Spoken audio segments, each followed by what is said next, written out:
obviously a very disappointing afternoon, losing 3-0 against Lancaster. What are your thoughts? I thought that was probably the worst performance since I've been at the football club. You know, you go out with a game plan. You know Lancaster, the coach well, they're organised. Give them a little bit of hope and they'll chase you and they'll chase you.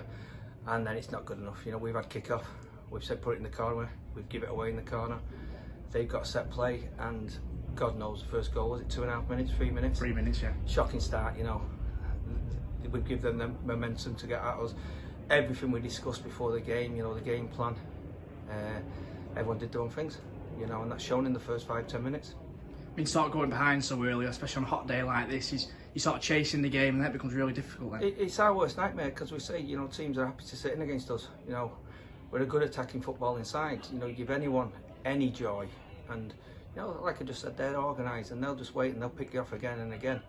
And we played into their hands, and that's what really disappointed me. The first 45 minutes was an absolute disgrace, and I've told the boys that, you know, if they want to go and do their own things, you know, they might as well take the coaching sessions, they might as well do the game plans, they might as well do the video analysis, they might as well do all the work. So effectively from 1 to 11, that wasn't good enough. And then obviously the second goal, it was a penalty. The referee sent Brad Roscoe off. He said second yellow card, but didn't seem to think it was Brad who made the foul. No, I need to look at it again, but us playing out from the back, they set the trap. We're naive enough to think we're good football inside. We said that pitch is difficult. You know, my players moan enough about being dry, so us more than anyone should know that pitch is dry. So sometimes it's difficult to play football. We play football on the back. They nick it. From my view, it wasn't Brad, but then he's held him off, but the keeper's got his hands when they give the yellow card, so it's one we've really got to look at. You know, Brad says it might have been him, but it's in the keeper's hand, but I think he tripped over Joel.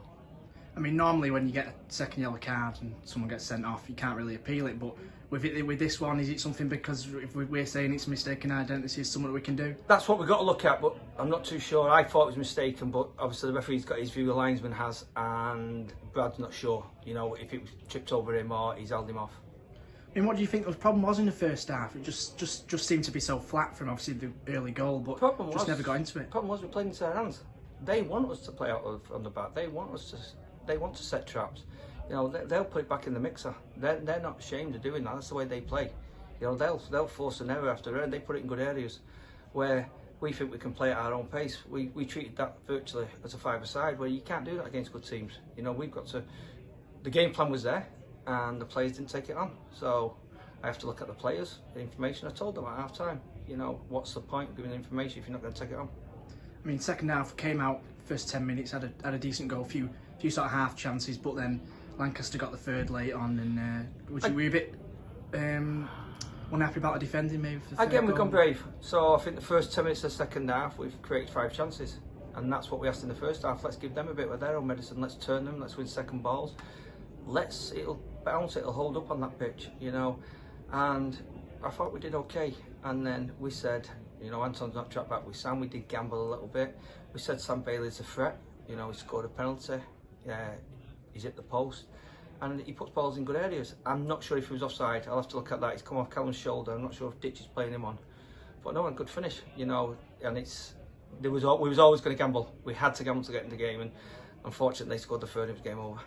I mean, now on to next week. You need a reaction because it's the FA Cup. We've got a home draw against Albion Sports. Yeah, it's going to be a tough one. You know, Albion will come here. They've nothing to lose. You know, we've got to get back to basics and doing what we're good at. You know, last year we didn't let goals in. I think we let 15 in 7 games. You know, 8 games, I've scored 7 goals. It's just not good enough at both ends of the pitch. They'll do the homework. I noticed it was here today. They've come in free hit. You know, we had a few of them last year. So anything can happen. It's the FA Cup, but yeah, we've got to, you know, got to get back together. We've got to start doing what we did, you know, last year since I've been here. It was always a team effort. At the minute, we're individuals. I mean, Bailey Thompson's left this week. Do you think you're maybe a little bit short up front, or are you happy with what you've got so far? No, I've got to improve. I said that a couple of weeks ago about getting centre forward, and that probably started Bailey questioning, you know, his future at the football club. We had a good chat the other day with Bailey. You know, he wants to play. I don't want unhappy footballers, and I thought that it didn't work out here. I hope it goes and works out for the kid, you know, somewhere else. But we've got to move on, and yeah, we need to bring that centre forward in a couple of positions. Cheers, Nick.